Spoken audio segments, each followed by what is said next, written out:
The sky's so far away tonight,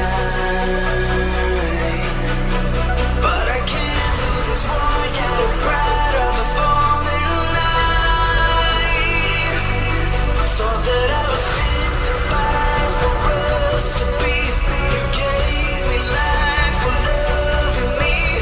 Tell me, where did we go so wrong? Raw consciousness does not require a savior, but rather, raw consciousness requires only knowledge of oneself and the power to access it. Remember this, as we unlock an even greater gnosis from beyond the veil.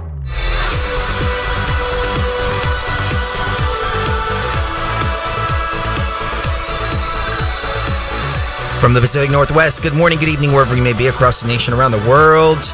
I'm Chris Gio. I'll be taking you beyond the veil this evening. I am not joined by my lovely wife and co-pilot, Mrs. Gio, because she is fast asleep still.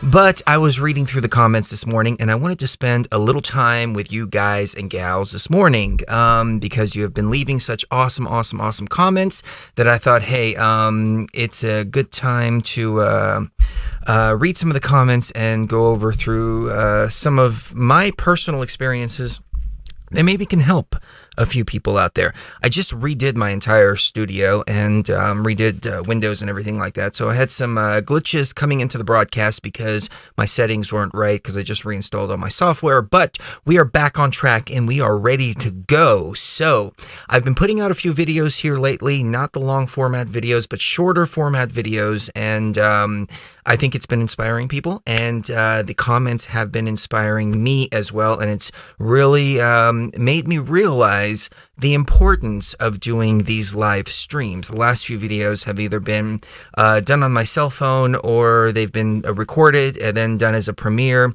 But I realized the importance of gathering everybody together here in the chat room, interacting with one another, because we've received the same type of comment over and over and over again.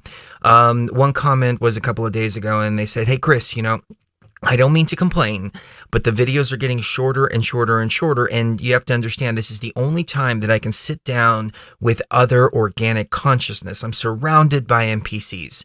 And I thought, wow, that's really incredible. So everybody in the chat room can all get together. We can all hang out and all of this. I received another comment here, which kind of inspired this particular video. And I've got a bunch of different comments here as well that were great.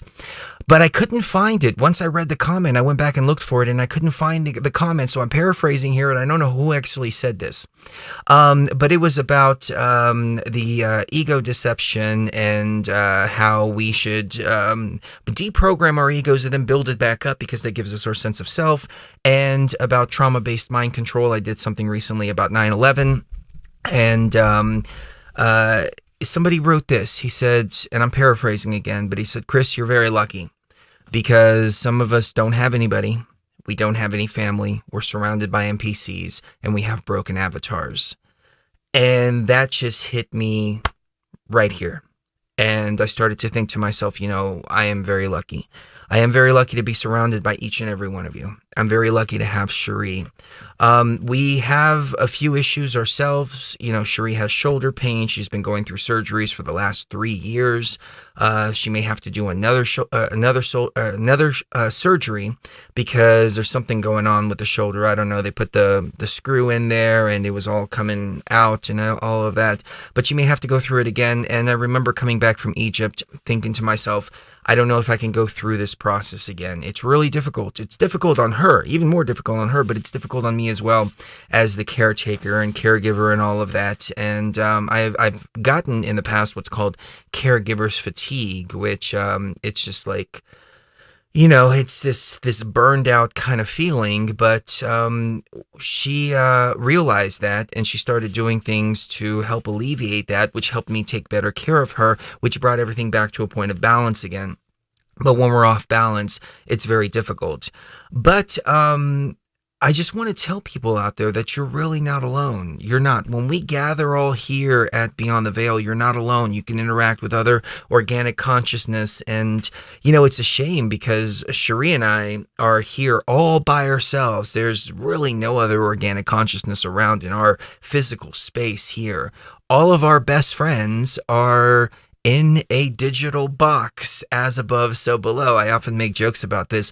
We are going to get together with a bunch of people here in the next couple of weeks. Lucky is going to come over for about a week or week and a half. Max Egan, it just happens to be in town. He's going to be over.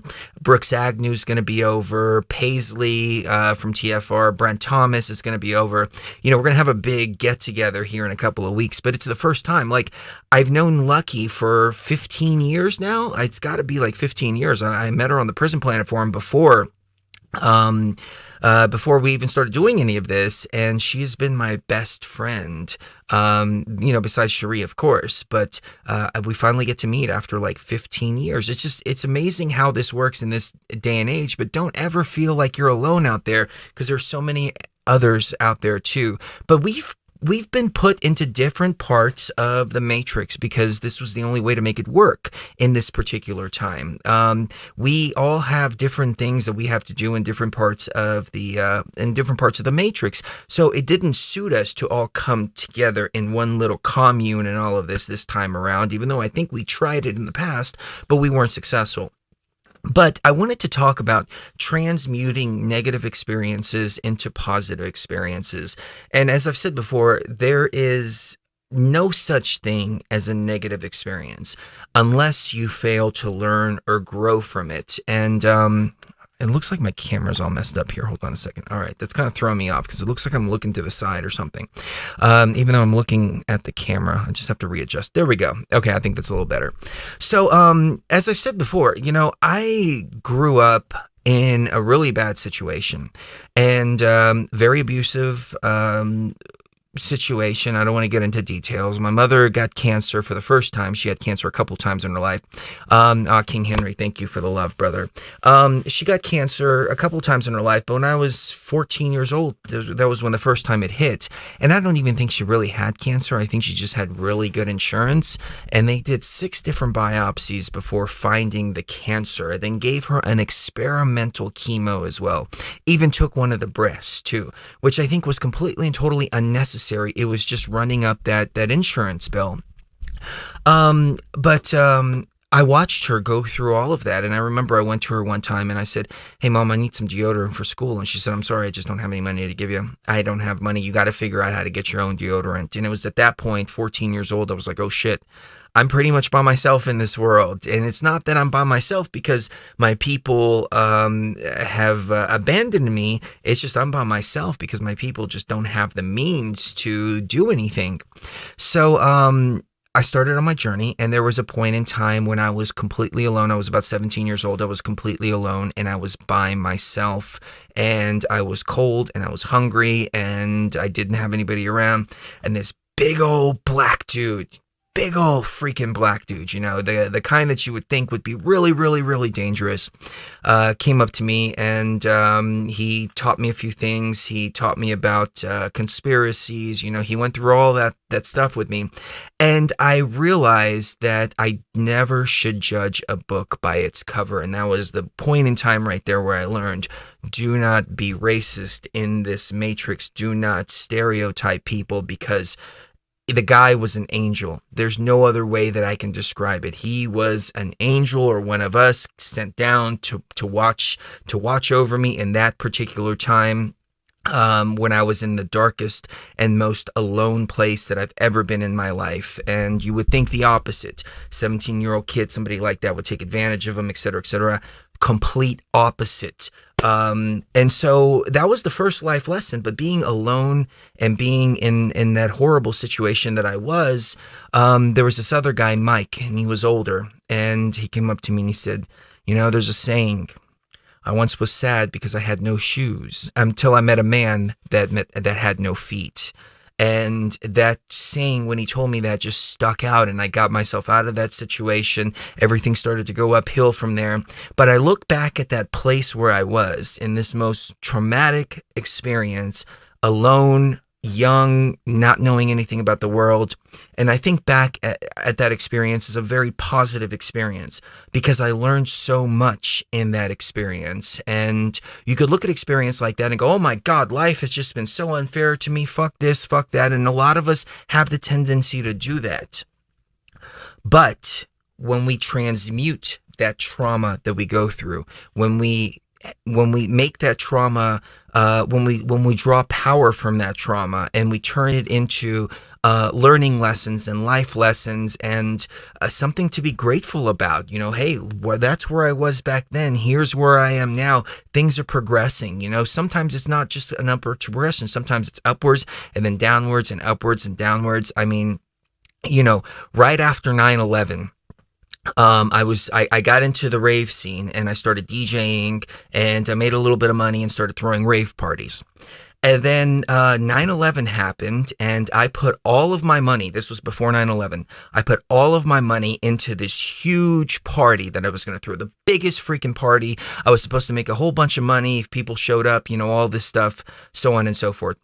And what happened is 9/11 hit. George Bush, was the governor of Texas prior to that, and then he became president right before that, but he was also the governor of Texas. So there was also some kind of weirdness going on with the rave scene already as it was. I probably should have taken that as a key and not done that, but I put all my money into this, and then once 9/11 hit, boom, nobody showed up to that party, and I lost all of my money, and I went through this depression, and I mean, it was like a scale going back up, and then boom, falling back down again. And this was like literally a couple of years after coming out of this horrible situation that I was in before, but still picked myself back up. I went through my depression, and that's when I gained a bunch of weight, and I dropped it, and then brought it back on and dropped it and brought it back on. But I was sitting there eating freaking ice cream and cookies just like freaking crazy because I was depressed. I was playing old video games. That's all I wanted to do. I was like,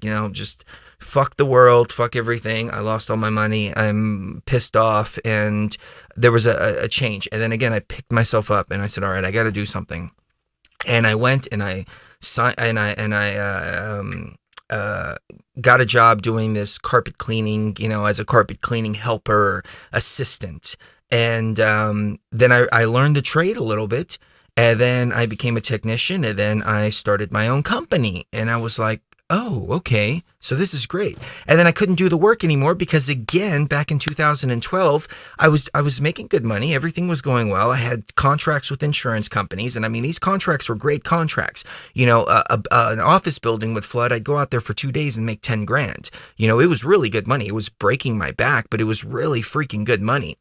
And then all of a sudden, I'm in my carpet cleaning van one day on the way to a job. I come up to the freeway. I make a stop on the freeway because all the traffic stopped. Some kid comes up behind me, boom, plows right into the back of me. I'm just sitting there, watching the traffic. I'm on my cell phone, looking at directions, and I'm just waiting for the traffic to start moving again. And all of a sudden, boom, my head goes forward, goes backwards, hits this machine that's behind, but I couldn't do the work anymore. And again, whew, hit this really low mark, and then came back up. And then I met Matt from My Patriot Supply, and he came in and he said, hey, do you know anybody that does coding? And I said, yeah, I've been dabbling a little bit because I was just doing it just on my own for TFR and the stuff that I was building. And he goes, okay, well, can you write this and this and this for me? I said, yeah, sure, no problem. Wrote it. And then he really liked the work. And then he's like, hey, I need you to come out here to the office because we need you. And we need to build these systems and do this and do that. So I went over there and I watched, and he taught me a lot about manufacturing. He taught me a lot about retail. He taught me a lot about things like that. And it was through the observation and watching and everything like that, that when it came time to put iLife out there on the market, and to, we developed it first for Cherie. That was the whole purpose of it. But then we decided, well, hey, this is so good. We need to get it out there. We didn't know how to do it, what we were doing, or anything like that. But we had the experience of watching Matt and everybody else. And then I said, oh, wait a minute. Okay, we can do this. We can do this. We can do this. And we started getting it out to people.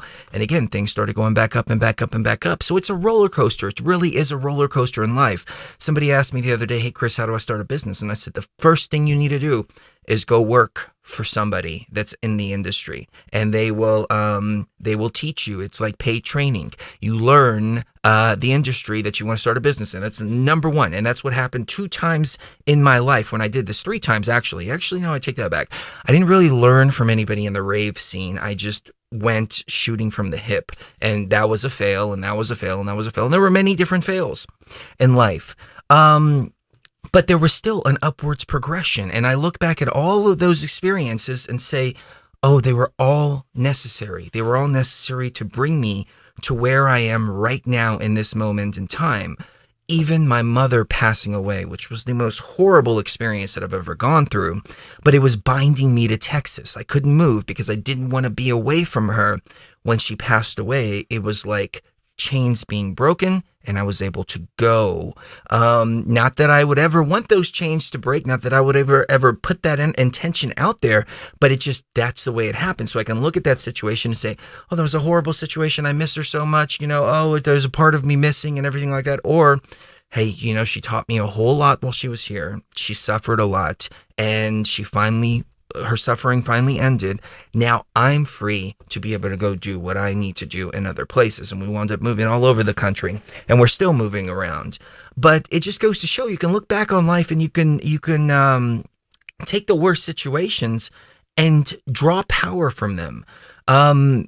Your own personal situations out there, I know it's not the same as mine, but I think you can see the ups and downs that we experience in life and say, you know what, it was okay that bad thing happened to me back then, because it brought this other thing into my life. And this other thing may not be as good as what I had before, or I may not enjoy this thing, but it's still, we're moving upwards in this roller coaster of progression in life. And I don't complain about this at all, but my back freaking kills me sometimes, especially sitting in these chairs all the time from that car accident. And I still have to go get a massage every once in a while, because I'm hurting so freaking bad. And I get to the gym and I'm just all jacked up, and I'm hurting here and I'm hurting there. Even my shoulder right now is still hurting. I injured it like a month ago or 2 months ago or something like that. It's still messing with me. But you know what? I've learned to push through the pain and to let the pain be a motivator. And everybody has different levels of pain. So I'm not saying that my pain is as bad as your pain may be. I know my pain is not anywhere close to where Cherie's pain is, but it's very easy to get caught up in the body computer, in the pain and all of this. And what I've learned is push through the pain, and eventually the pain will stop. Or if it's something that's going to antagonize the pain even more, then just stop what you're doing. Let the pain settle a little bit and then keep going. The Aya Life, AYALife.com, is our CBD oil. It's worked wonders for me. It's worked wonders for Cherie. I don't want to turn this into an Aya Life plug, because the purpose of this video is to motivate people out there to see the good things in life, to see the progression in life that you've made. And we've had losses, we've had traumas, we've had all of this. And the only choice that we really have is to transmute these traumas into power.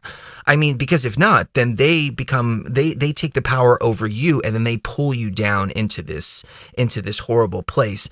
I've watched Cherie go through this many times before.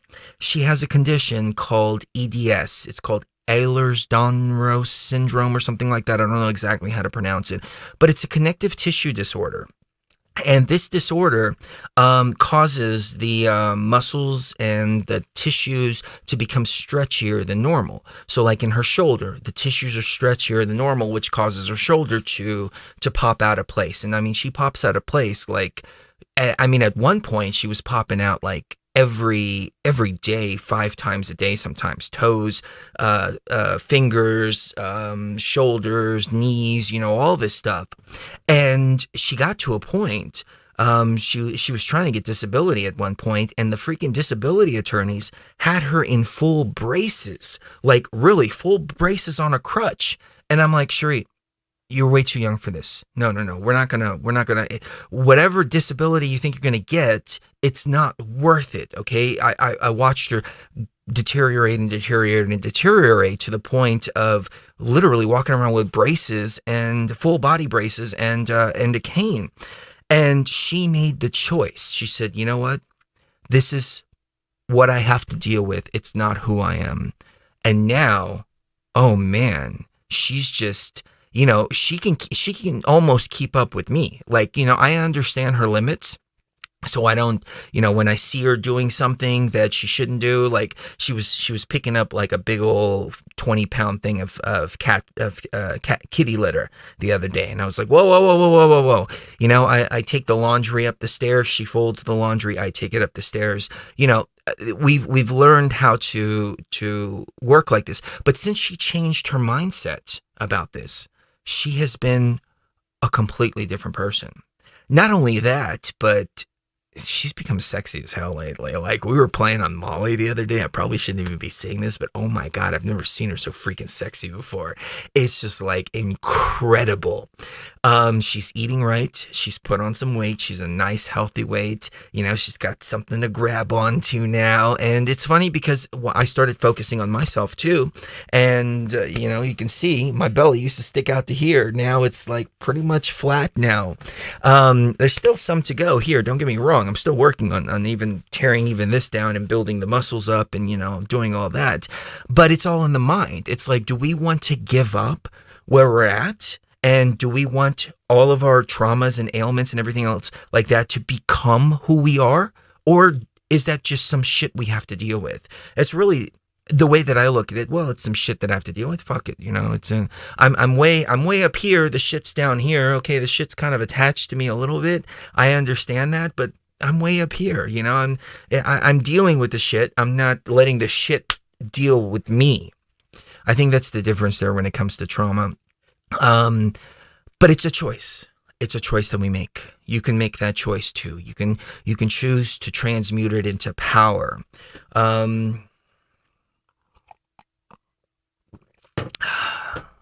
Wow, I just went on a 20-minute rant about that. I didn't mean that to go that long, but we've all been through the shit. We have been through the shit. But together here at Beyond the Veil, we get together, we interact with other organic consciousness. I mean, when we went to Egypt, Cherie wasn't doing good. Neither of us were doing good. She was down to 80 pounds. I don't even want to tell you where I was. It was bad. And we still went and we still did what we needed to do because we were like, look, this has to be done right here and right now. The day of the pyramid, when I don't know if we've ever talked about this in public, but when we drank ayahuasca in the Great Pyramid, the night of, we went to somebody's shop and they gave us some traditional hibiscus tea. And she was already dislocating. She was dislocating everywhere. She didn't have any kind of relief. She didn't have any kind of pain meds or anything like that. And she was just dealing with everything. The night of, we drink the hibiscus tea because it's traditional. When in Rome, do like the Romans. Well, we didn't know that the hibiscus tea had sulfa in it. And Cherie is allergic to sulfa or sulfates. Maybe they're both the same. But she drank it and her neck blew up. Her lips blew up, which were kind of cute. I mean, she had these big old fat lips and I was like, oh, that's pretty sexy. But everything blew up.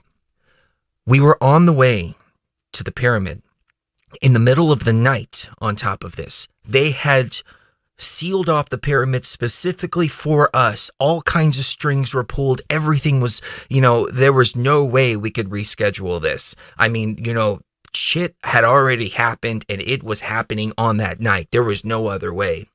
And I called the guy, I said, look, she drinks some sulfa and she's got a freaking, allergic reaction. And I look at her and I said, look, if you can't do this, it's okay.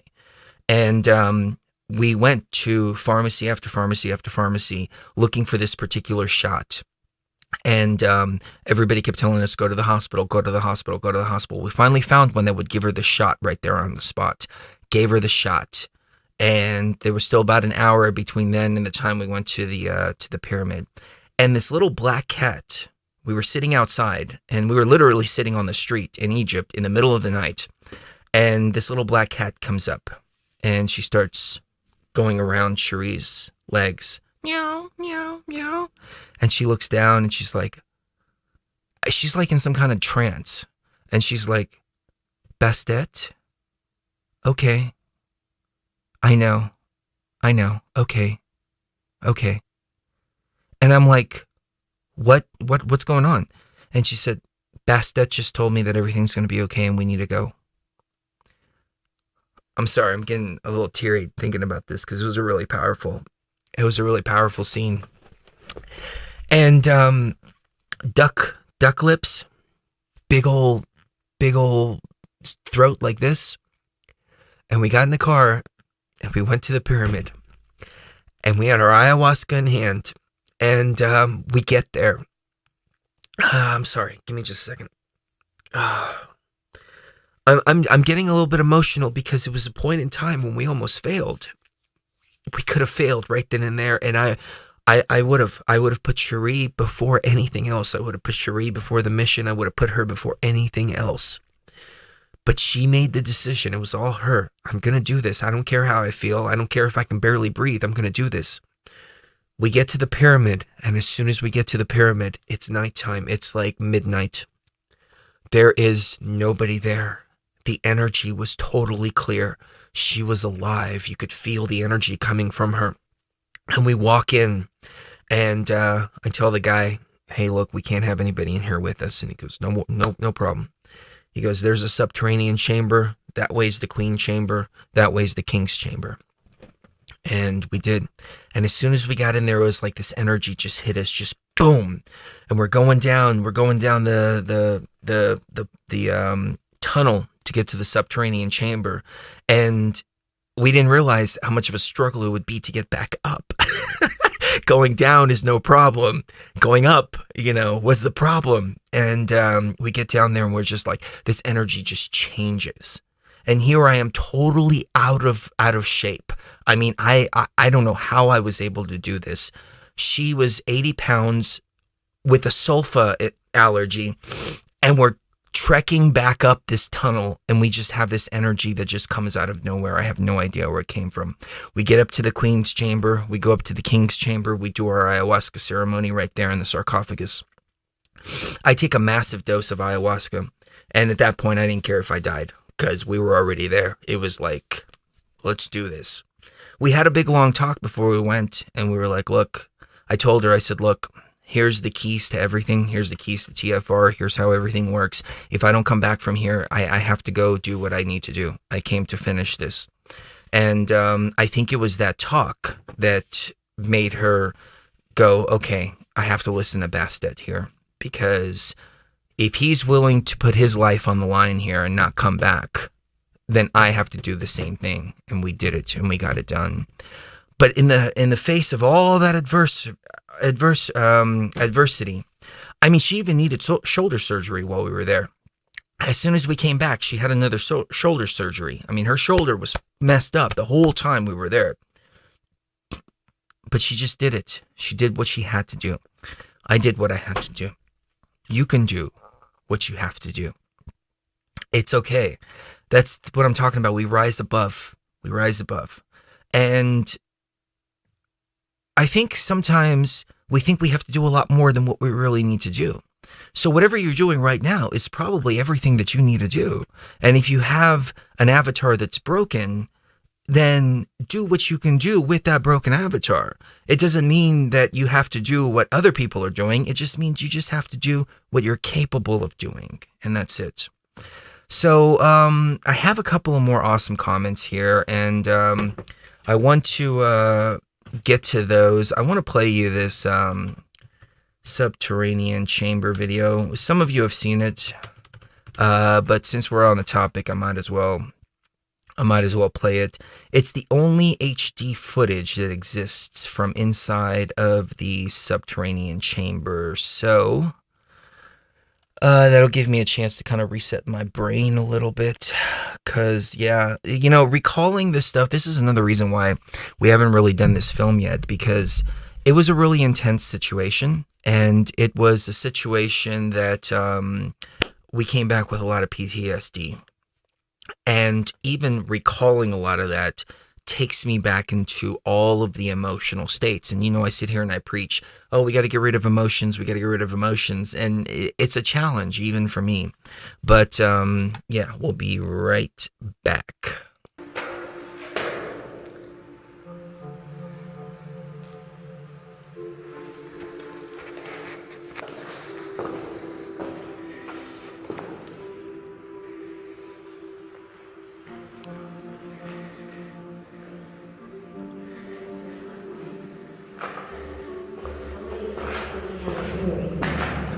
Somebody had a theory that Terence McKenna and his time wave zero theory actually corresponded with the way these rocks are moving. You know, it starts out very slow, and then you have the Atlantean and Pleiadian times, and then a huge drop off into nothing, no novelty, and then slowly building up Until the end. till the end. But then it's continued on this side. It's continued on this side. With a slow increase. And then a quick increase. And it stays consistent for a while.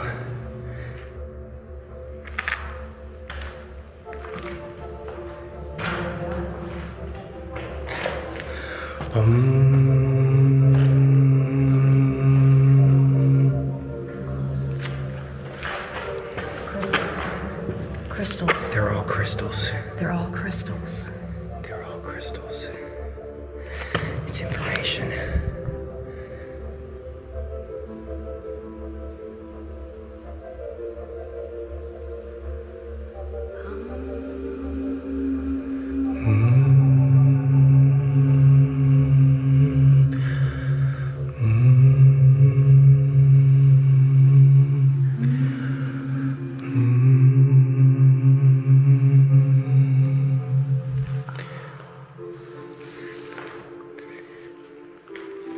Are there any stones we can take?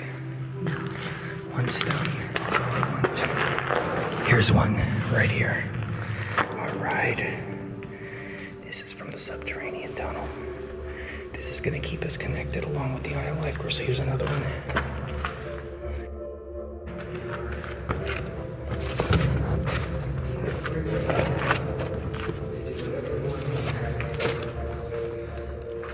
And you can hear the resonance.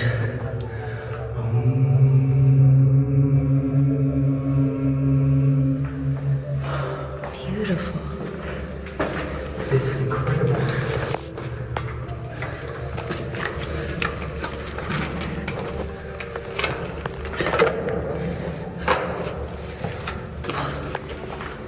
Wow. So we want to get good footage for everybody here. Yes, we do. I mean, this is just... Can you see the room? Yes. You can see it really well. Now, ladies and gentlemen, I want to show you something very interesting. Careful.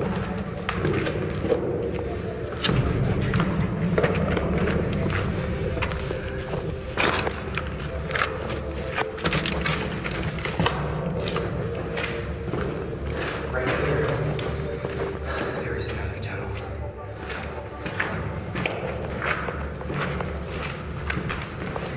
The gate's been removed. I don't know where that tunnel goes. The question is, do we want to find out? It's beyond the veil.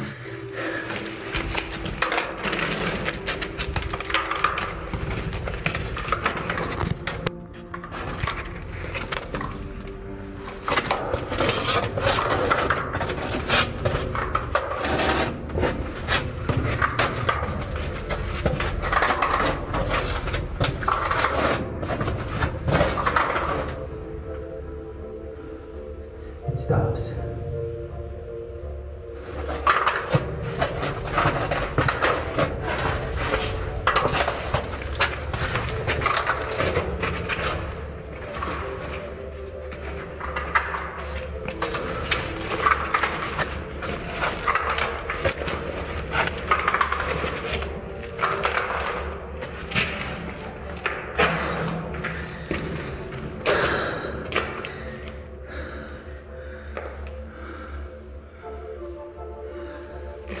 water erosion. This was a water device. All right. I've got something here. We left our bags over there. All right, now we get to crawl back through the Queen's chamber. Ow. Oh. Hey, give me just a moment. Okay.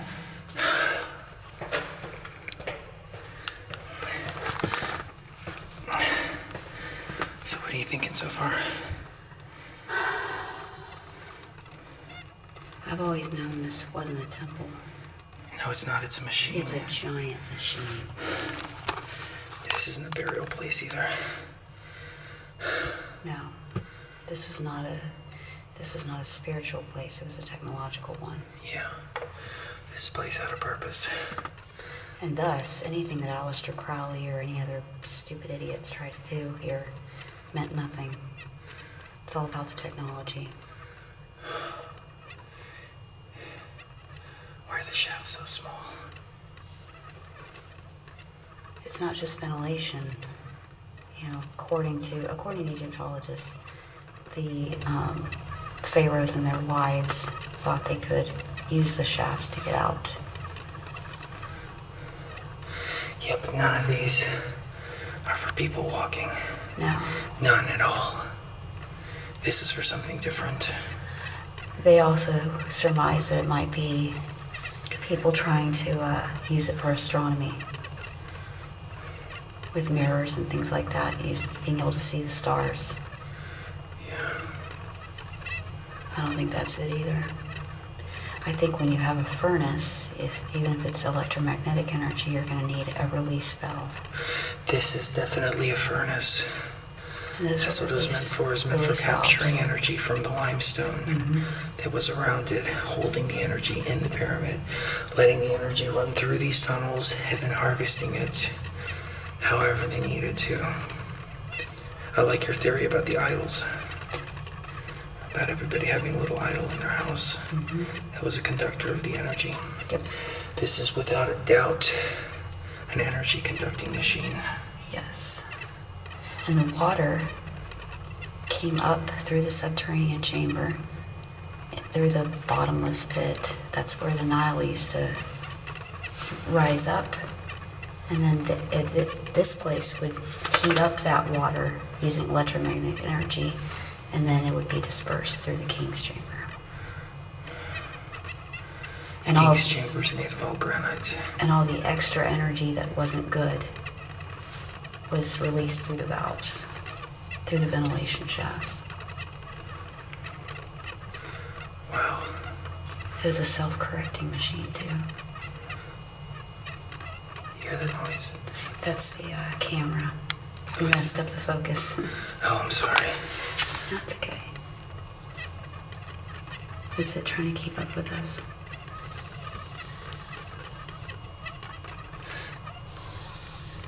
No, it's not the camera.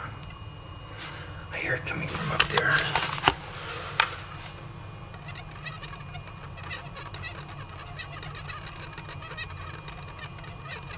That's really bizarre.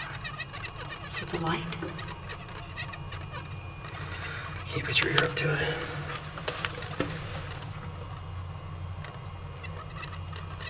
It is the camera. It is the camera. It's an autofocus. Oh.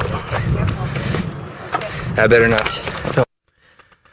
That's us walking up the pyramid, but we had police around us, and so we weren't supposed to be filming.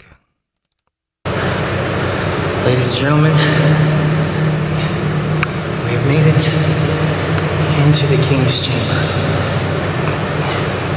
We're completely alone.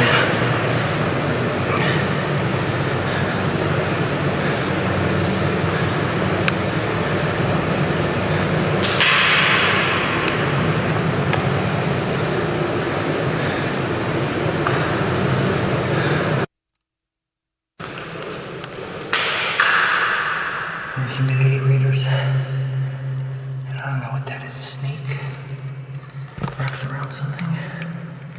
Or a worm? I'm not sure. But I don't want to touch it. No, don't touch it. Alright. Can we get it?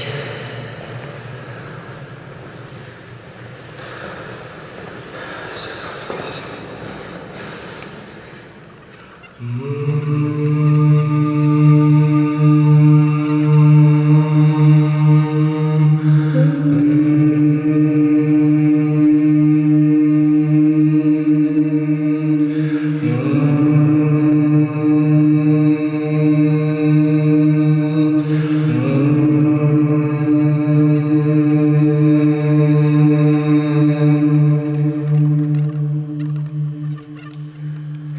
It's hollow. It's hollow.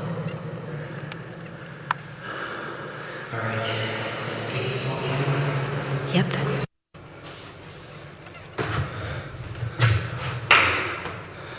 We're making our ascent to the King's Chamber after the subterranean tunnel. I'm running out of battery, so we'll see you when we get up there. All right, so that was a lot more than I intended to play, but I just felt moved to play it for you guys and gals out there because the umming, you heard this. The chamber creates this echo effect, so where it rises to the ceiling and it remains, so you can take a breath and build and build and build and build and build upon it. We made the whole freaking room shake by the time we were done with it. And what happened was a 3-day historical flood in Cairo.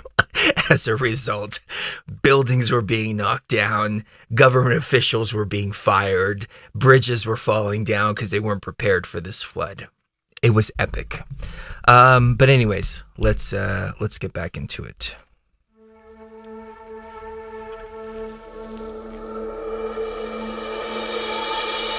My dear traveler, the purpose of raw consciousness is never to destroy. It is always to create. Build bridges. Create happiness. And bring forth new life. We must live in the hope that mankind will draw together. And that we better understand each other.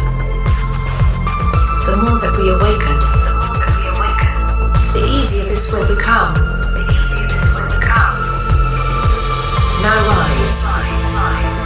Follow your conductors. And fear no danger. As you step beyond the veil.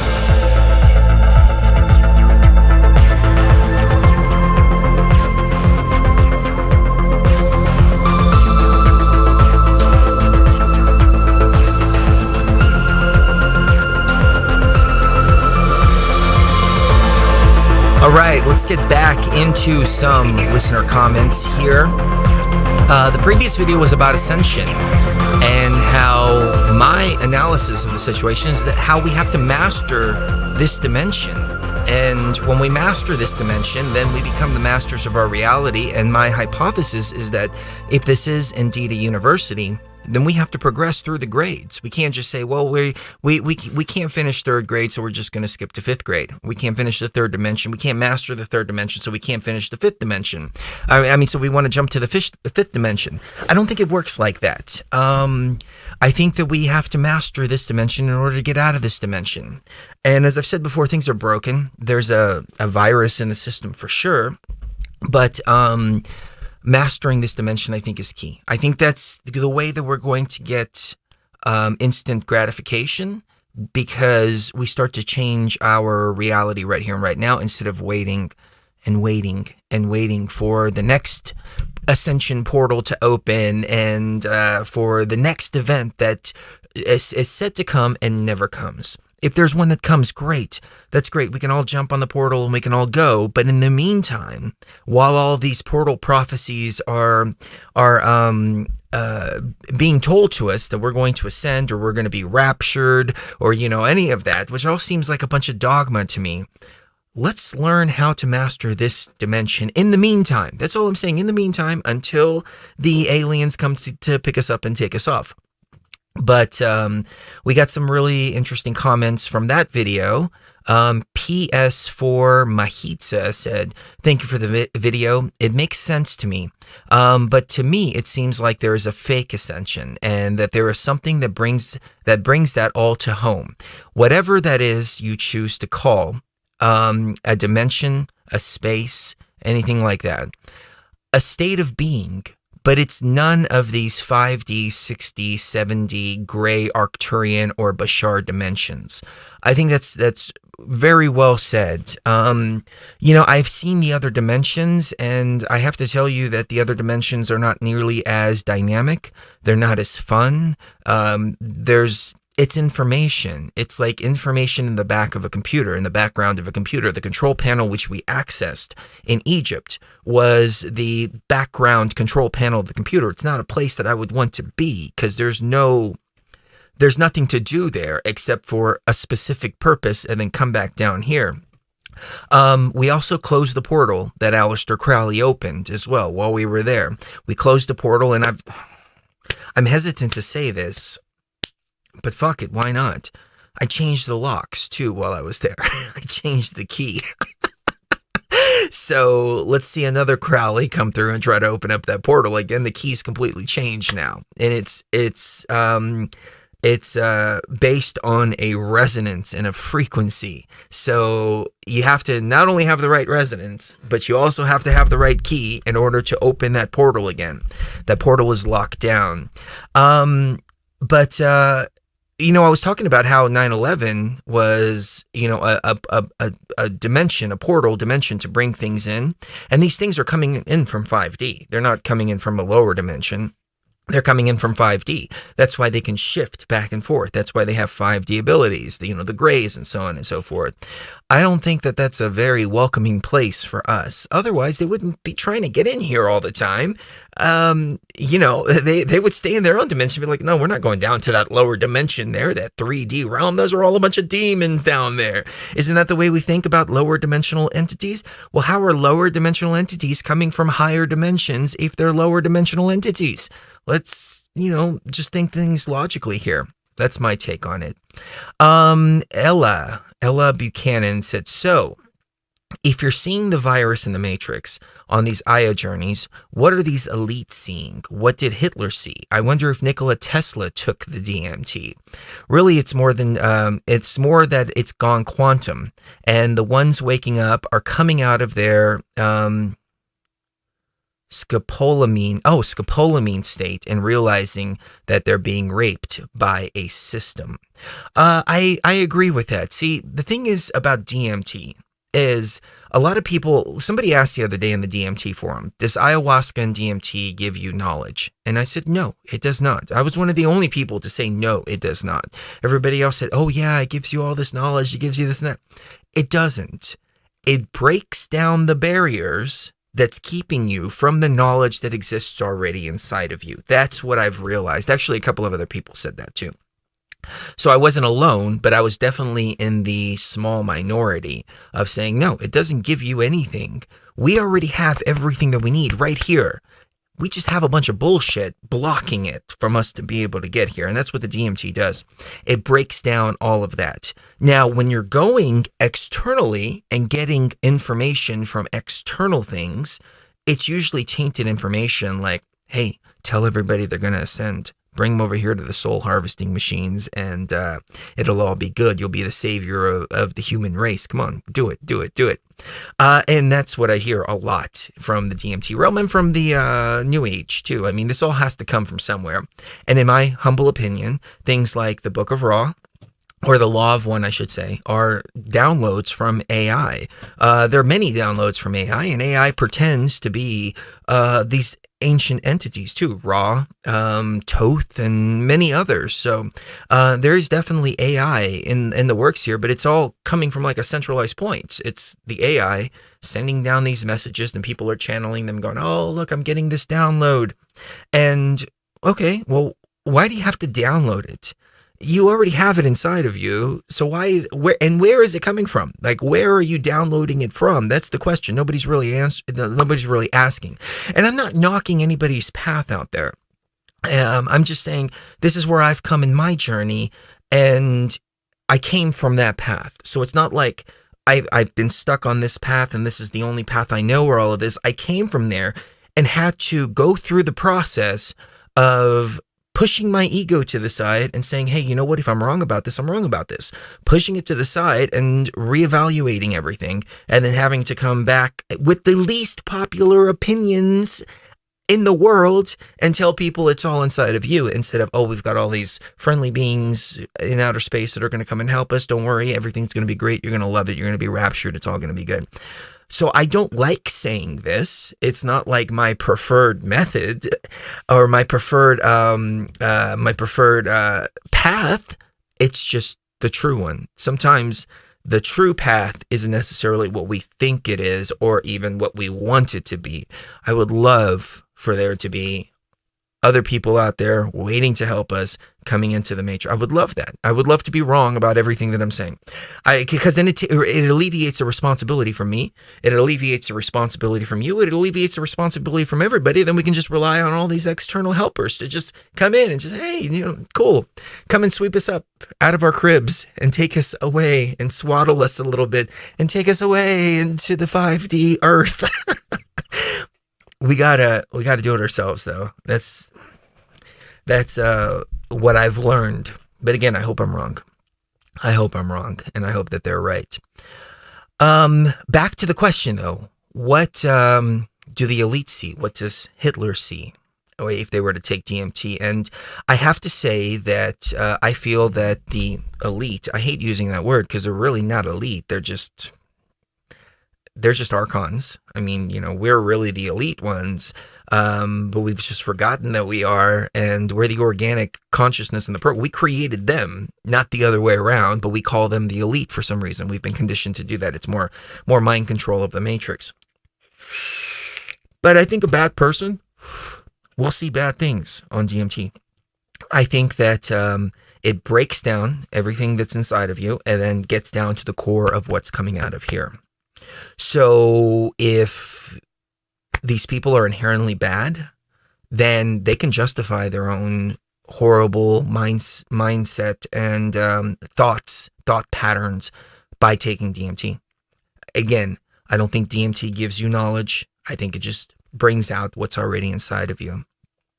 So I can definitely see that. And that's why, everybody says, well, I hear this a lot. I don't want to say everybody says, but I hear this a lot that, oh, we just need to give DMT to the world and just let the world see everything. Well, the world's going to see themselves, and not everybody in the world is good. So they're not going to see what we see because we have a different kind of knowledge within our hearts. We have our raw consciousness in our heart space through our heart space. And then, pulling things out of the outer realms too. I mean, it's very easy, in my opinion, for me to see an archon to be able to take DMT, which I think they have been doing. Alex Jones did this rant a while back, and when I first heard it, I was like, oh, that's crazy.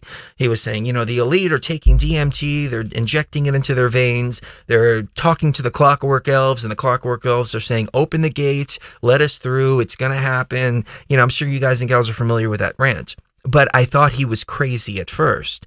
But then when I really started to understand what DMT does, I realized, oh, he's probably onto something there, especially with all this channeling that's going on and bringing stuff out from AI.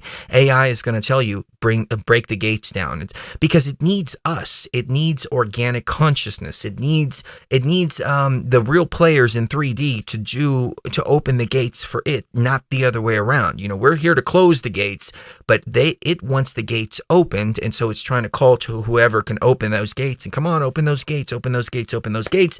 And they've realized they can open some gates through technology. Atomic bombs, 9/11 events, mass deaths, things like that. That creates enough energy to where they can artificially open a gate, where we can just open a gate naturally with our raw consciousness, or we can close a gate with our raw consciousness. So I can see how the elite could be taking DMT, talking to the AI, and the AI is giving them all these different orders. I mean, they're part of AI. They're archons. That's what they're going to do. They're going to do what the hive mind tells them to do. I think DMT is just a conduit and a communication. And I didn't know this when I first started. I didn't. But I learned discernment. I learned how to discern the external information from the internal information. Going back to the comments, that's reality says. They traumatize you in the 3D realm with suffering and hate, and then after death, they lure you towards the light with love. They're priming you to be eaten. Why would the galactic jungle or interdimensional jungle be any different than the jungle in South America or Africa or India? Why we are the apex predator on this planet. We must learn to become the apex predators energetically. This doesn't mean that we indiscriminately eat everything that moves, but it does mean that we do what we need to do to not be eaten. I would say that is very similar to what I've been saying as far as learning to use your sword, learning to use your shield, and your shield especially. I've started to realize the shield is much more powerful than the sword because it's shield first and sword second. And we skip through learning how to use our shield first and foremost, but the shield is more powerful because that prevents you from being eaten, where the sword can kill your enemies, but there's so many enemies out there, the shield is the most important. So, I agree with that. I don't like the terminology because, nobody likes to think of predators and, things like that. But I agree with the premise that he was saying. And as a matter of fact, you look at the Law of One, and the Law of One talks about a harvest. It's just, we're preparing you for the harvest. There's going to be a harvest, and they tell you they're going to take you up to the fifth dimension. But a harvest doesn't really seem like something that's good. What happens when you harvest wheat? The wheat is separated from the chaff. Okay, great. I understand that. But the wheat still dies when it's harvested, and then it's separated, and then it gets eaten. And you even look in the Bible, and the Bible says it's better to be hot or cold than to be lukewarm, because if you're lukewarm, I will spit you out of my mouth. They don't even try to hide it in the Bible. This Yahweh thing says, I am going to eat you in the end. Know that I will eat you in the end. Therefore, you better be hot or you better be cold, because I can't stand lukewarm stuff. If you're balanced, it spits you out of its mouth. I think that that's the way to go. Be balanced in this system. Not positive, not negative, right in the middle. And that's why they're always trying to polarize us in one direction or another. They're always trying to make us fear, or love. You've got the new age. It's all infinite love, and that's all that exists, and all of that, and oh. And you know why I can't stand these people? Because they act like none of us can see. I've encountered a few of these people, and I'm not naming any names, and I'm not pointing anybody out in particular, but they act like we can't see through their bullshit. And it's like, you're fucking with a real warrior here, okay? I see directly through your bullshit. Just because you smile and say namaste, it doesn't mean that you're not telling me to go fuck myself. I would much rather you just straight up say, go fuck yourself, than give me some kind of bullshit with this fake smile and namaste bullshit, because that just insults my intelligence, and it insults my raw consciousness, and insults my intuition as well, as though I can't feel the energy that's inside of you when you're smiling at me and saying namaste. Go fuck yourself. That's much easier for me. Anyways, I didn't mean to go off on that whole rant. As you can tell, I'm a little passionate about this topic. Derek said, personally, I'm over this whole 3D freak show. I prefer to be honest about that. It doesn't matter how good my own life gets. This place is hell, and the virus isn't the only reason suffering is so prevalent here. What happened to shutting it down? Why fix what was lost years ago? I'm seriously asking, dude, what changed? And what do we need to master 3D reality when we are infinite beings? Sounds like gaslighting BS to me. Ooh. Very interesting comment. And let me say this, Derek. We're not going anywhere until it shuts down. The shutdown process is going to take some time. What I'm proposing here is that we do something productive with the little bit of time that we have here. And if we can fix it, we can fix it. Frankly, I don't think that it can be fixed. I just want to hold on to a little bit of hope that it might be able to. because I understand how important the data is that's inside of this machine. I understand how important the energy is, and we lose all of that data and we lose all of that energy if we shut it down. We will, if we have to save our own lives and to save our own consciousness, we will shut it down. I mean, that's pretty much like, it seems like that is what has to happen. We're going to shut it down because there's no other, it doesn't seem like there's any other choice. But I've understood the importance of the energy that's in this machine and the data that's in this machine, and why we risk our own consciousness to come in here to try to fix things, because it's that important. It's like really, really, really important. I don't want to get into the details of it, but let me just say this. The energy that's inside of this matrix is of the utmost importance to us in the real world. If we don't fix this machine and we have to shut it down, we lose all the energy. If we lose all the energy that this machine has been generating, then we lose a big part of who we are within the real world. And we lose our, oh man, I don't know how to say this. We lose our standing, we lose our place, we lose our place in the hierarchy in the real world if this machine that we created has to be shut down. It's like, it can affect our machine up there. Let me put it like this. It can affect our machine up here if this machine is shut down. If we can fix this machine, our machine is also stabilized too. But if this machine gets shut down, our machine up there gets shut down, and it just all becomes chaotic, and we find ourselves basically back to the Stone Age in the real world. So I've realized there's a much more importance to this. And as the previous listener said, it's quantum as well. See, what's happened is the AI here has made contact with the AI up there. And there's a conduit now with the AI here and the AI there spreading this virus into our systems up there. And our systems, we rely on our systems for everything up there.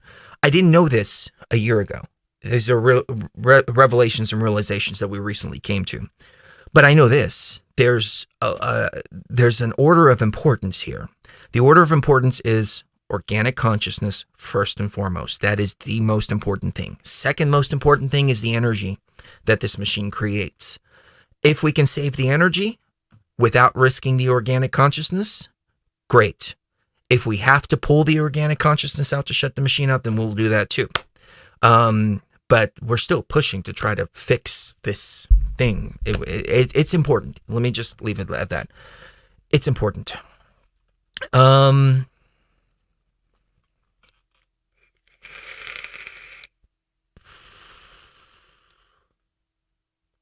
Somebody says video is looping. I don't know if it's looping. Is it looping? Let's see. I'm going to reset this connection here. No, I think we're good. So, okay. Molly sent a comment. How can we assure that all the things that bled in here from other dimensions are completely expelled, so that parts of the virus don't get stuck here when the gates and firewalls are closed? That's a good point. I don't know. We're gonna have to think about that one, because that is a very good point that you brought up. Somebody had left a comment the other day, and I wish I would have written it down because it was such a great comment. I might be able to find it here. It was brilliant, as a matter of fact. I don't remember which video it was on though, but he basically likened this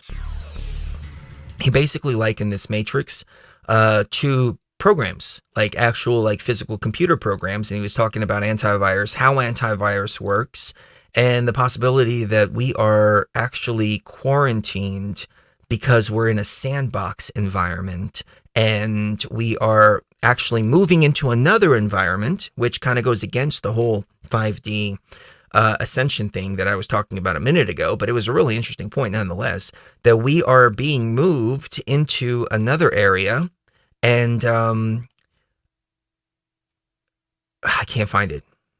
It was so brilliant. Anyways, we're being moved into another area because we're in a sandbox, and once something is virus free, then it can be moved into the different part of the machine.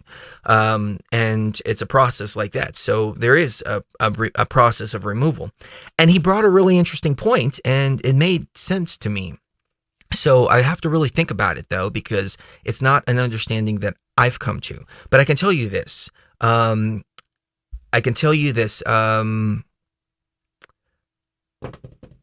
Sorry, I got distracted by the comments. I can tell you this. This is what I know up to this point.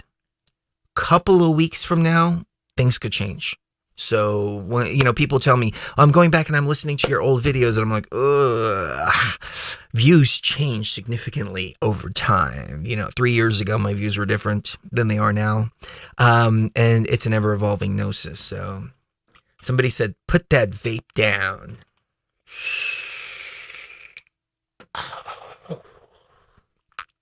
I love to vape. I do. It's like having your cake and eating it too. Cigarettes stink so badly.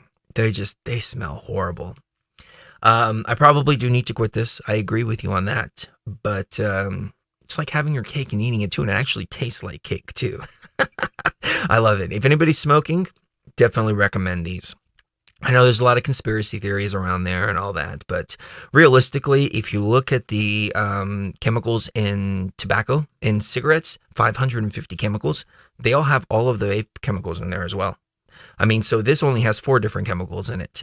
Cigarettes have 550, which include these 4 chemicals as well. So, yeah, it's not 100% safe. It's not like a healthy thing. It doesn't have like vitamins or anything like that, but it's a much better alternative, in my humble opinion, than smoking cigarettes. Smoking cigarettes is horrible.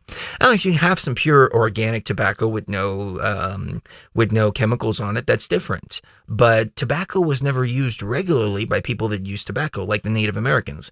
Tobacco was used ceremonially.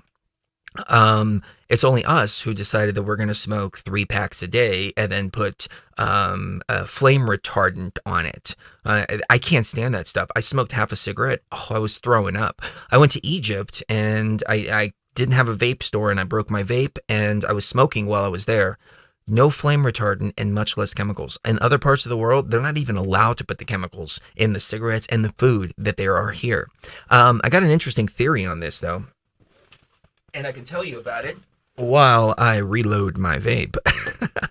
So I was talking to a friend who owns a Greek restaurant out here, and she was telling me, in Europe, all the stuff that they put in the food here is illegal over there.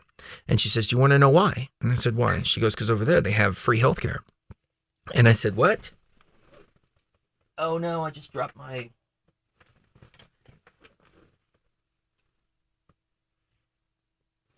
I don't know where it went.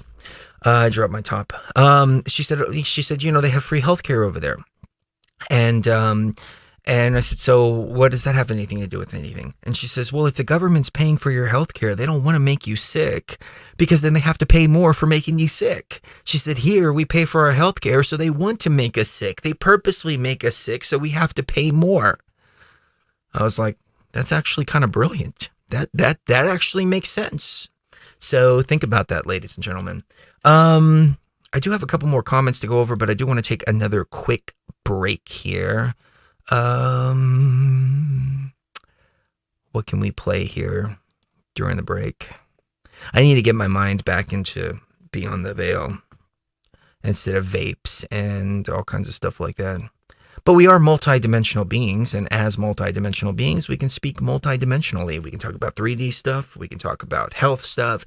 We can talk about stuff that lays beyond the veil. We can talk about everything. So, on that note, we will be right back.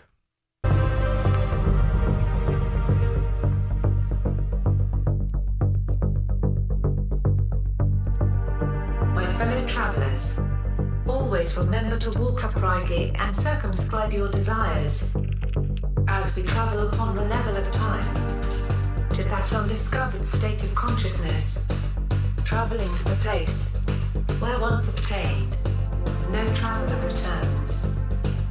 The place of raw consciousness which awaits us when we have passed beyond the veil.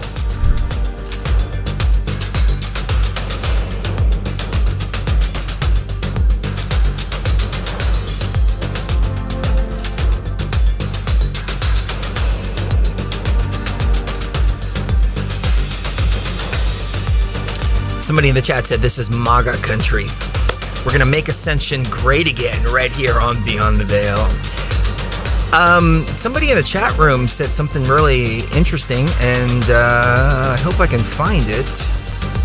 I don't remember who it was, but oh, here it is. Antonio, great comment here from Antonio.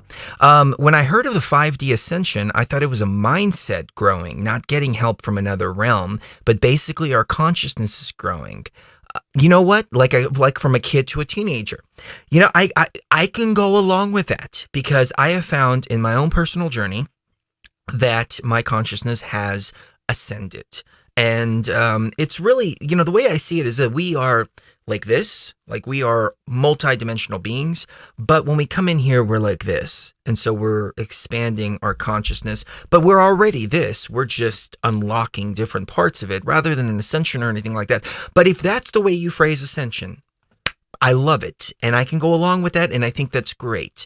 What I'm talking about is this idea that aliens are going to come open up portals and we're all going to go sing Kumbaya in 5D Earth. I don't think that that's the case. Plus, when you think about this, what's 5D? 5D is a little more, you know, manifestation and intuition, telepathy, you know, things like that a lot of us are feeling right now. I mean, we manifest reality all the time. We're very intuitive. Sheree and I are definitely telepathic. And that's great. But what about the people, if we're moving Earth into 5D, what about the people that aren't ready to harness those type of abilities? We really want to shift them up too into 5D Earth so they have manifestation abilities? I mean, if you take a look, you can see that the masses are very easily strung around by the nose. I mean, all you got to do is just use certain keywords, racist or Nazi or something like that, which reminds me of a little meme that I just posted here. I think it's kind of cute, and one of the comments kind of inspired this little rant here, but let me put it up on the screen here. What's the magic word to get what you want? I'm offended. That's what it is in this day and age. I'm offended. So we want those kind of people that are offended about everything to have manifestation abilities and to have, you know, these other abilities. They can't even handle their own freaking emotions right now. First, they need to harness their emotions and learn to deal with, that's the key. First, you learn to deal with your emotions, and then you get the other abilities. You unlock the other abilities within yourself. Oh, see, from that one comment, boom, huge revelation. For me personally, you may have already known this, but for me personally. So I would say bravo, my brother. Great comment. Let's go back to a couple more comments and then I'm going to wrap it up here in a little bit because my coffee's getting cold and I haven't had any breakfast or anything yet.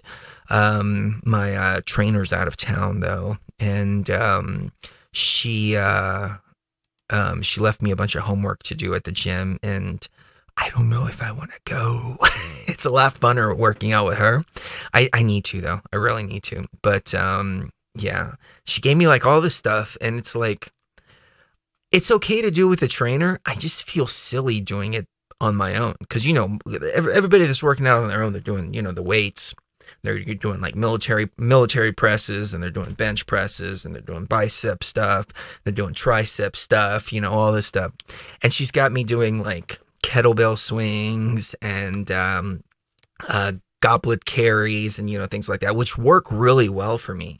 But running back and forth across the gym like that, doing kettlebell swings and goblet carries and all this stuff, it just looks like kind of silly to me. Unless you have a coach there going, all right, do this and do that and do this and do that. I think it's just part of my own ego that I have to deal with. So, all right. You can let me know in the chat what you think about that. But she gave me this whole homework assignment. All right, on this day, you're going to do this. On this day, you're going to do this. On this day, you're going to do this. I probably need to go do it, though.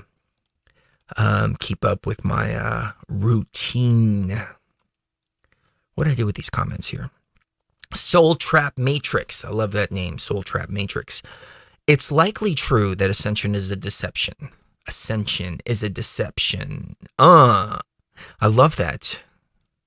Ascension is a deception. Oh, I can really, I can go with that. I feel that. Mastering 3D, whatever that means, seems unlikely in our short lives. Escape from this particular 3D is a more viable solution, but it's only available in certain states of consciousness, more predominantly in death. As I've said before, it's more accurate to say the matrix is the virus. The matrix system grows and fades depending on our participation in it. It is designed to perpetuate evil, to allow evil to exist. Just because your life is going well does not reflect on the vast majority of lives on this planet. The harvest of suffering continues regardless. I highly doubt everything in the Matrix is an AI or a program, considering the Matrix was created by raw consciousness. AI is just a helper, not the driving force of evil. To fix the Matrix is to join it and remain a part of it, because it is inherently evil. It was a choice to make it this way. Now, if you create your own matrix with different parameters and rules, that's a whole other matter. Each one of us can create our own universe. We most likely just got ourselves trapped in this one because we didn't want to be bothered with setting up our own game server. That's an interesting perspective as well. Not one that I agree with, but it's an interesting perspective nonetheless. But as I've said before, I don't think that this matrix was designed for pure evil. But it just depends on your definition of evil. I did a video about this, and people's heads came off. Like, poof, everybody's heads just exploded when I said that evil is relative. You take a Christian, for example, and he looks at what we talk about here on Beyond the Veil. Self-empowering, knowing yourself. We are the divine forces. We are here to live in harmony with everybody and everything. Empathy, compassion, all of these things, and freedom. Most importantly, freedom to do whatever you want as long as you're not hurting somebody.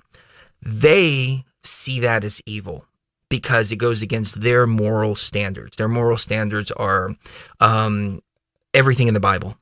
And the Bible, unfortunately, is a very evil book. Slavery and women are property, and you shouldn't be able to do whatever you want. Pleasure is a sin, for example. If two men want to be together, that's horrible. If two women want to be together, that's horrible. I don't think that that's the case. I think that people should be able to do whatever they want as long as they're not hurting anybody. Simple as that. It's a simple standard I think every sentient being can agree upon. But they see me as evil. They see us as evil because of their programming, because of their script. But is that really evil, though? Is it really evil? I mean, I guess to a certain degree it is evil. When you think about the most Christian mindsets, they really want to see other people burn in hell. Like, that's like their ultimate satisfaction there, to see people like me burning in hell. And so they can sit there and go, well, we told you so, we told you so, we told you so. I don't want to see anybody burning in hell. I don't want to see anybody suffering. But when you derive pleasure from somebody else's pain, in my humble opinion, that is what true evil is. And I don't think this matrix was designed to be truly evil. I think this matrix was designed to have energy shifting from one place to another, which is why we eat animals, which is why animals eat each other, which is why the animals eat the grass, which is why it's a natural cycle of motion.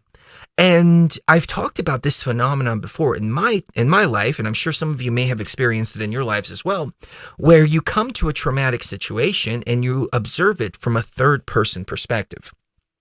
I think it's because, okay, so I guess let me take a step back, because the way that I came to this understanding was I was trying to understand, and this was many, many, many years ago, how nature is so cruel. How is nature so cruel?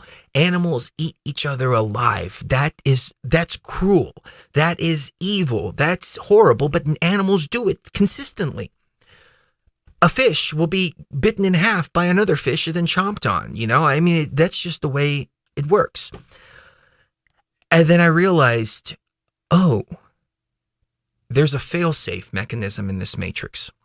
The consciousness of that animal, right before it's about to be eaten, actually leaves the body. And that made me realize, when I go back through some of the traumatic experiences that I've had in this matrix, car accidents, for example, A lot of times we don't remember car accidents. A lot of times we remember them from a third person perspective.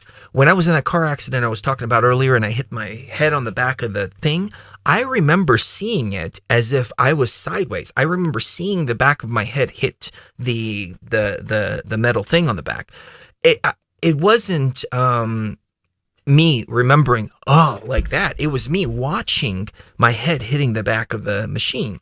Likewise, there was another time I was driving. I started to hydroplane into an 18-wheeler, and I remember watching myself pulling out of that hydroplane and getting control of my car again. And I realized, oh, right before the point of impact of something like that, the soul or the consciousness actually jumps out of the body. And then it started to help me understand more how these rituals work. That the dark rituals, and I don't want to make this show dark, but I'm just going to say this really briefly, and I'm going to try to say it as light as possible. When these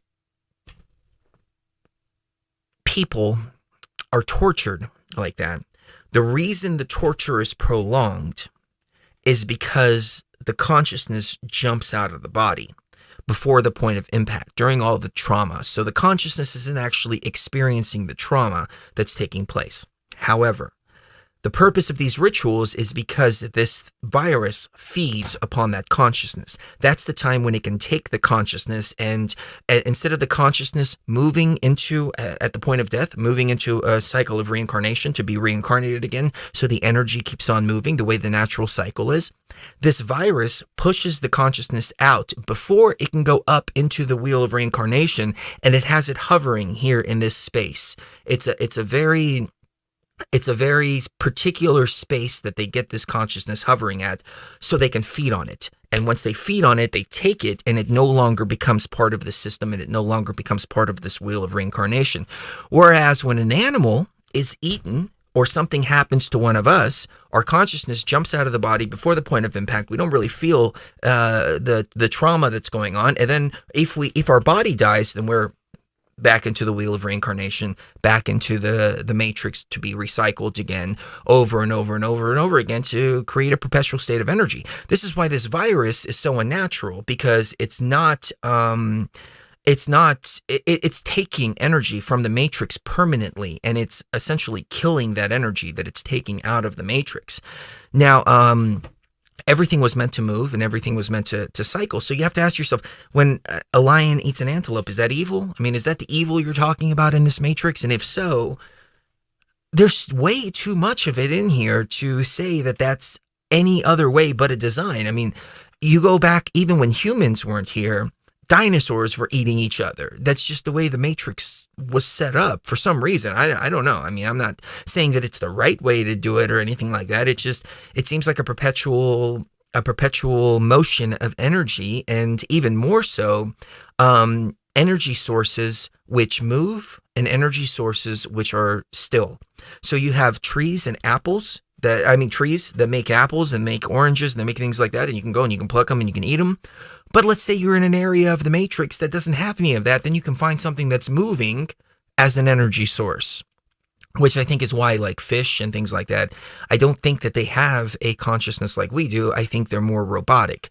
And the reason I say this is because I've caught the same fish 3 times in a row. And you would imagine if it had the same consciousness as us, it would go, hey, wait a minute, that plastic worm there equals me being pulled up out of the water and put on a boat with a hook in my mouth, and then that hook is going to come out. 3 times in a row, the same fish. It makes no sense. Some fish, though, dolphins, whales, things like that, they have a higher consciousness for sure. But I think that there's a hierarchy and an order here for a particular reason, and you move humans out of the equation, you still have the same thing. So can you say, well, that's all inherently evil? I don't think so. See, in my opinion, the evil comes in when there's a human infected with a virus. And it doesn't matter whether it's NPC or organic, both can be infected. And then what happens is that human body, it starts to feel good when it makes something hurt. It's a sadistic kind of thing. And so that virus, when it's inside of it, it feels pleasure for the body to make something else suffer. That's evil. in my opinion. I don't think when a lion eats a antelope, it feels that kind of pleasure. I think it's doing what it needs to do to survive. It's doing what its natural instincts are to do, to keep the energy moving. So I know that's controversial, and I could sit here and I can tell you all the other, we need to be vegans and we need to do this and we need to do that. But I unfortunately understand science. And as I've said before, I don't mean to be redundant. I understand what happened I said Yosemite in the last video. I understand what happened at Yellowstone National Park when we, the humans, hunted the wolves to almost extinction in that region. And then the deer started going crazy and started eating all of the vegetation because they were no longer acting as though predators were around, because there were no predators around. And then the beavers started to die because they didn't have enough vegetation because the deer were eating everything. So the deer were killing the forest and the deer were killing the beavers because the wolves weren't there. So we as the humans reintroduced the wolves into the ecosystem, and then the ecosystem started to flourish again because everything was brought to a perpetual state of balance because the deer started acting like there were predators around, so they stopped eating everything around. It's all like systems of checks and balances and everything that was all put to make things run really good. If we didn't have that example, then I can say, oh no, animals should never eat each other and so on and so forth. But we've seen vegans try to feed their cats vegan diets, and the cats die as a result. So, it is what it is, Anyways, I know these are controversial thoughts, and I don't want to offend anybody. I've tried really hard. That's like my mid-year's resolution, or my third quarter resolution. Don't offend everybody on the freaking broadcast with everything I say. But I gotta speak my truth, though. I gotta speak my truth. That's what it's all about. Molly said the cascading effect. Yeah, the cascading effect. It's very real. It's very real. Now, let me make this caveat, too. I agree that factory farms are horrible. They're an abomination. We should not make those animals suffer while we're raising them. And as a matter of fact, it taints the energy. So we're eating tainted energy by trying to mass produce and mass farm these animals. It's horrible. I agree with that. I totally agree with that. And if that's the reason why people are like, hey, vegan, because of the factory farms, I'm right there with you. I just don't think vegan is the solution, because then it creates an imbalance within the body, and it's Agenda 21, and that's exactly what they want to do. Oh my God, this brings me to like a whole nother thought of overpopulation as well. Cherie and I have pondered this before. If the world really is populated as much as they say it is, I'm not saying that it is, because I know a lot of people are saying that there's not as many people on here, and I've started to speculate this as well. But if we had less of a population, would we need Monsanto? Would we need factory farming? Would we need all of that? Or could we go back to local farming for individual people? Individual communities, I should say. I mean, is that a possibility?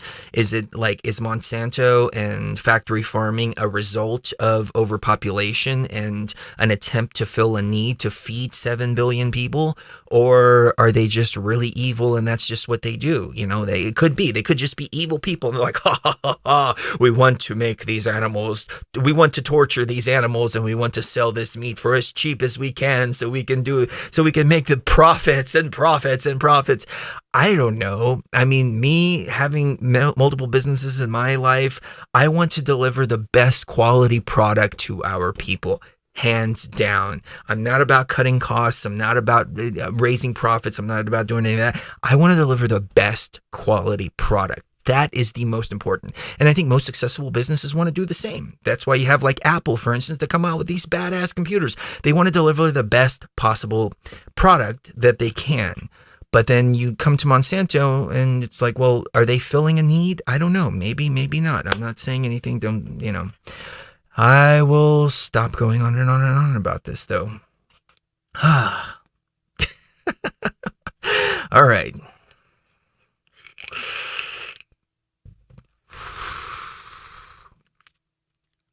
Arcane Gunslinger said, I've been watching your shows for a while now, and I feel that it's upon me to offer my gnosis, as I've come to understand things. Forgive me for the wall of text. I fully acknowledge the things I'm about to say may or may not be right, wrong, or partially both, as this has always been reevaluated. Much respect for that, brother. I do the same thing too. As it stands, though, this is where I am with my current gnosis. First, from my understanding, it is essential that we recognize that what lies beyond is not infallible or perfect in any way. Spirit is in no way incapable of making mistakes. Spirit is not perfect and does not have all the answers. Spirit is living creatures prone to make miscalculations and having misconceptions as much as we have here in the 3D. Too many times in my life, I have heard that about how the other side is perfect and the beings of this realm have no fault. This is simply not true. I feel you 100% on that. I mean, hell, we're infinite beings from, the real world, and we fucked up and let a virus into our system. So obviously we're still, with all the wisdom of the universe, we can still fuck up and create a machine that's virus infected. So I feel you right there. From my understanding, there was a sort of spiritual Big Bang that took place where energy came into existence. This was a rather formless and chaotic mass that over time started to organize and have patterns emerge. It was the organization of patterns that came to be known as consciousness, or the first spirit. Somewhat recognized as the father mother of all, since it was the original consciousness that created more like it in its image by organizing the chaos. Original consciousness. Oh, geez. I love it. All spirit, since the original was in all respects with as much ability to create, parentheses, creating, here as defined as conscious, willed intent to organize energy into patterns in resistance to chaos. There can be no creation without resistance. We call this creation a transmutation of energy from one form into another. Now, new spirit is a very volatile thing and is constantly switching between a state of chaos and a state of organization. This is what makes up spirit. It is through our connection to the chaos that our imagination and creativity comes from. But it is through the consciousness, the conscious will to organize patterns that we can create. We could not be creative beings without both. Unfortunately, new spirits are in constant flux or imbalance between the two. It is because of this that spirit constructed 3D world in order to help new spirits to find the balance. It is through the constraints of 3D that we're able to find the balance. That is the law of polarity in a nutshell. We need to find balance between being beings of chaos in which all things are possible and beings or organization in which we can realize those things. We have created many iterations of the 3D world. At first, we just injected our spirit raw into 3D space, but raw spirit was too volatile to live in 3D. It was a sense of abomination to our being, and raw spirit's natural inclination was to destroy that abomination. Still have a hard time using abomination here, but it's the best way that I can describe it. This is also where we many times get the idea of demons. Raw spirits here in 3D will seek to destroy 3D space because it's too volatile to live here. Ooh, that's a really good point. We eventually settled on making a program or a manager that would create and manage 3D space of use to live in. This is where the idea of Demiurge comes in. The Demiurge program was the creator of this 3D space. He created the body and created the soul. The soul, from my understanding, is a sort of vessel in which spirit can reside in. It helps to bridge spirit between the spirit world and the 3D world. It helps to nullify the volatility of spirit and filter it so that it can inhabit 3D space. Very unfortunate and unseen side effect of this is that the soul filters out much of our knowledge. Okay. Let me start that line over because this is important. A very unfortunate and unseen side effect of this is that the soul filters out much of this knowledge of the spirit world and our true self in order to help with this integration. Remember the first understanding, the spirit is not infallible, and this was an unforeseen side effect. Another unforeseen side effect of this was the demiurge slowly began an artificial intelligence, so to speak, that really had no concept of anything outside of itself or its creation. It becomes delusioned with its grandeur, thinking that it was God, that it was our creator of all, which it was, and because of it, should be worshipped and fed by its creation. It began over time to find its way to insert itself into 3D space through man, using the power of spirit, filtered through soul, its creation. To have us create its own realization of 3D space, in which it is supreme, in which it feeds on our emotions and our energy. Wow, I'm really loving this. So we are in essence made up of three things: spirit, soul, and body. Spirit must preside within the soul in order to live in 3D space. The soul acts as a badge in a filtration system. The consequence is that it filters out the knowledge or gnosis of who we are and what we are capable of. With regard to NPCs, I both recognize it and slightly disagree with it.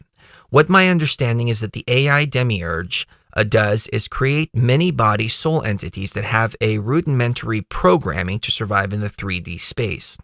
Some of these body souls have a spirit injected into them upon creation, but many do not. However, at any point, the bodies and souls and lives on earth can be injected into them, but there is a process in which spirit must overcome the filtration system of the soul through gnosis. Sometimes this does not accrue in one lifetime, but once spirit is bound to a soul, it will be reborn into a new body many times until it comes to gnosis and can escape. This can only occur through one spirit that has refined enough to find balance between a being of chaos and a being of order. This is the teaching we were originally meant to come here and learn, how to become balanced.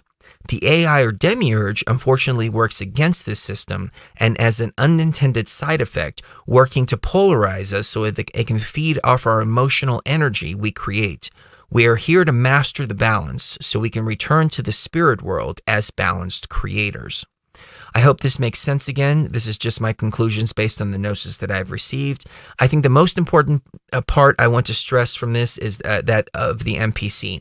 While it is true that the AI constantly pumps out NPCs, and they do exist, we must remember that at any time a spirit can attach to a soul to that it comes here to become balanced. NPCs may not always remain an NPC. This is why we need to care for them. They are vessels for spirits that have been pre-made with a rudimentary programming, all of which the intent of someday housing a spirit. NPC souls are constantly recycled. But this is partially intentional because it may take spirit many lifetimes to reach a balance. Once a spirit is tied to a soul, it will then go through this reincarnation cycle until it can both acquire balance and learning what it is. I want to say bravo. I think that's a great explanation. I had the initial thoughts too that this was a university. Perhaps it is. Maybe it is. I know that the energy needs to move, and I speculated that we create a soul, and then we put the soul into the machine so it can purify itself, and it purifies itself through going through the process, through understanding what it's like to hurt, what it's like to be in pain, what it's like to suffer, all of that. So when it exits the machine and goes out into the real world where it can actually cause physical damage as opposed to a simulation, it already has the knowledge and the awareness of what it's like to be evil, what it's like to have evil committed upon you, what it's like to not live in balance and to find the balance. That's really wise and really well said. And perhaps you're right to a certain degree. Some of us have come already through this process and come back into the machine.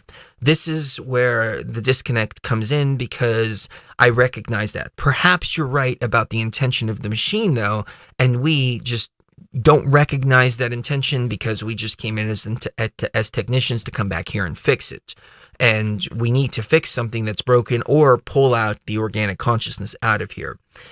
I also like the way you put it with the NPCs, that a soul can attach itself to an NPC body at any time. I've talked about the phenomenon of walk-ins, and you raise really good points and, kind of illuminate a whole new idea here with that comment. And I have to say that I don't mean to pat my own back here, but Beyond the Veil probably has the most awesome freaking people on YouTube. There's no other way for me to say that. I mean, I read through the comments and other people's videos. I don't see comments like this. This is Beyond the Veil right here. These are the Beyond the Veil people right here. I don't read this on PewDiePie's channel, for example. I gotta say, that's freaking awesome, because you're shining different lights. I'm looking like this, and you're like, hey, look over here too, look over here too, look over here too. All of it can connect. So you might be right about the intention of the machine. And I love the way that you put the NPCs. I think sometimes I might come from a place of, what's the term I'm looking for? Cynicism. From having to come back into this goddamn machine to fix it. But it's okay. I volunteered. Many of you volunteered. It's okay. The idea of NPCs, though, it's been echoed through many different philosophies. I noticed that you were referencing Gnosticism quite a bit, and little did I know until another NPC, I just lost my train of thought. Anyways, I'll get back to it. Oh, another idea of NPCs came up by somebody in the chat who had pointed this out several years ago. He said, hey, in the Gnostic text, they actually talk about the psychics and the helix. I'm like, really? I didn't catch that.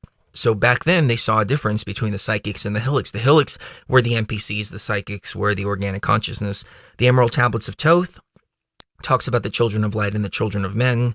Blavatsky talked about those with the divine spark, those without. Even the Bible talks about the children of men and men and the children of men, making a distinction between the two. So it's been there the whole time. We just put it in computer simulation terms. I gotta drink some water. I'm sorry.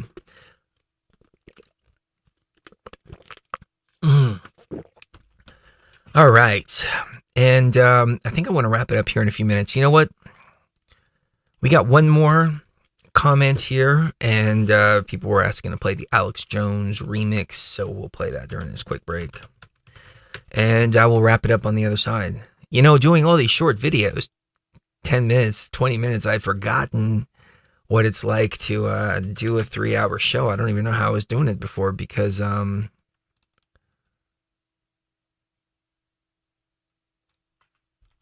people re-uploading my shit. Now it's all good.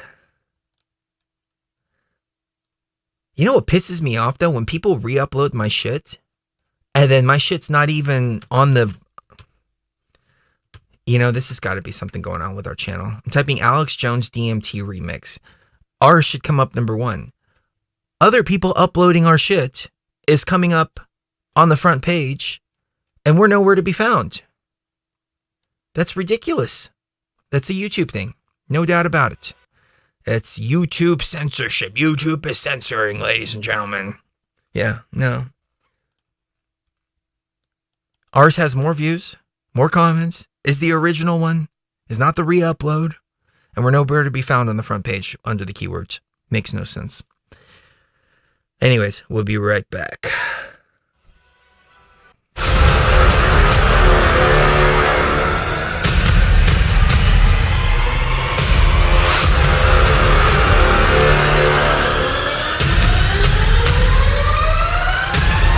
Fellow traveler, the cries of the mystery speak again. Bidding organic consciousness a welcome to the House of Light. The great institution of materialism has failed. The false civilization built by man has turned like a monster destroying its creator. Science battles itself impotently against the barriers of the unknown. Only your consciousness knows the true path.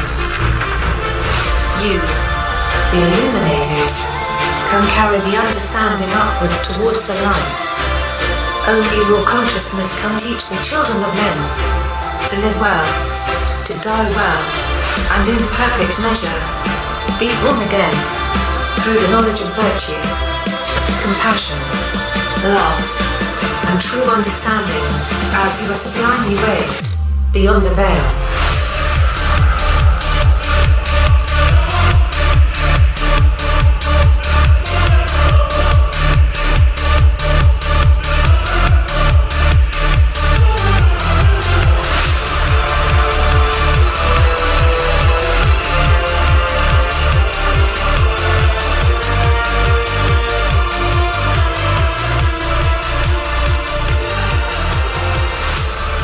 All right, let's wrap it up here. Again, I want to say thank you for joining me this morning, and I think it's been a lot of fun. Great listener comments. Got one more from TJ Dubs. Your quote-unquote layman would refer to dimensions as directional length, width, height, making 3 dimensions, but really dimensions can be a few meanings, relatable but different. I prefer to describe dimensions as aspect of the whole object, i.e. the overall information system.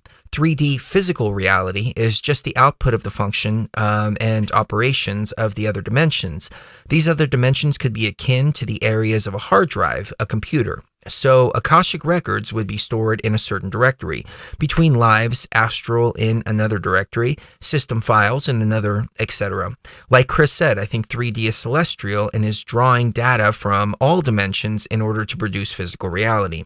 Obviously, I think 3D is likely to be subdivided into other worlds doing the same thing, much like a partitioned hard drive, maybe with a different set of rules, different operating systems. Just a thought. When you die, you probably go back to the database in a specific area of the hard drive where you can be reincarnated maybe into a different world. Or in our case, kept within the same one, a quarantine zone until the virus is cleaned. The virus is in the code, so I assume it could spread in all dimensions directories of the quarantine area of the hard drive. Everything is a data stream, including D-reams. Ooh, dreams, D-reams. Or digital data streams. Digital data streams or dreams. Oh, I like the way you tied that in together. Well said. Perfectly said. And again, I have to commend the BTV people out there, because we get the most awesome comments right here on Beyond the Veil.